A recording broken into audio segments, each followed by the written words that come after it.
বিশ্বের সবচেয়ে বড় এবং অন্যতম দুর্গন্ধময় ফুল টাইটান অরাম, যা লাশের ফুল নামে পরিচিত।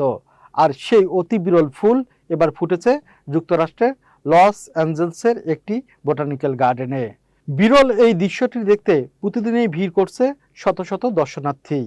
ইন্দোনেশিয়ার সুমাত্রার গ্রীষ্মমণ্ডলীয় বনাঞ্চলের এই উদ্ভিদ পৃথিবীর সবচেয়ে বিস্ময়কর ফুলগুলোর একটি। সম্পূর্ণ ফোটা অবস্থায় এটি প্রায় 10 ফুট বা 3 মিটার পর্যন্ত লম্বা হতে পারে।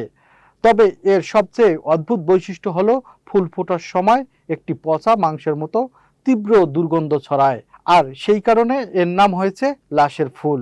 বিশেষজ্ঞদের মতে এই দুর্গন্ধ কোনো দুর্ঘটনা নয়, বরং এটি উদ্ভিদের টিকে থাকার কৌশল।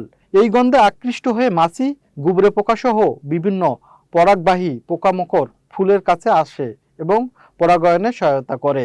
টাইটান অরামের আরেকটি বিস্ময়কর দিক হলো এর ফোটার সময়কাল। সাধারণত 7 থেকে 10 বছর, কখনো আরও বেশি সময় অপেক্ষার পর এটি মাত্র 24 থেকে 48 ঘন্টার জন্য ফোটে। এই বিরল মুহূর্তটি ক্যামেরাবন্দি করতে এবং প্রকৃতির এই অনন্য বিস্ময়কে কাছ থেকে দেখতে লস অ্যাঞ্জেলসের বোটানিক্যাল গার্ডেনে ভিড় করছে নানা বয়সী মানুষ। কেউ নাক চেপে, কেউ আবার বিস্মিত চোখে উপভোগ করছে বিশ্বের অন্যতম অদ্ভুত এই ফুলের সৌন্দর্য। প্রকৃতির বিস্ময়কর সৃষ্টিগুলোর মধ্যে লাশের ফুল যেন এক অনন্য রহস্য, যার সৌন্দর্যের চেয়ে তার তীব্র দুর্গন্ধই বিশ্বজুড়ে মানুষের কৌতূহলের সবচেয়ে বড় কারণ।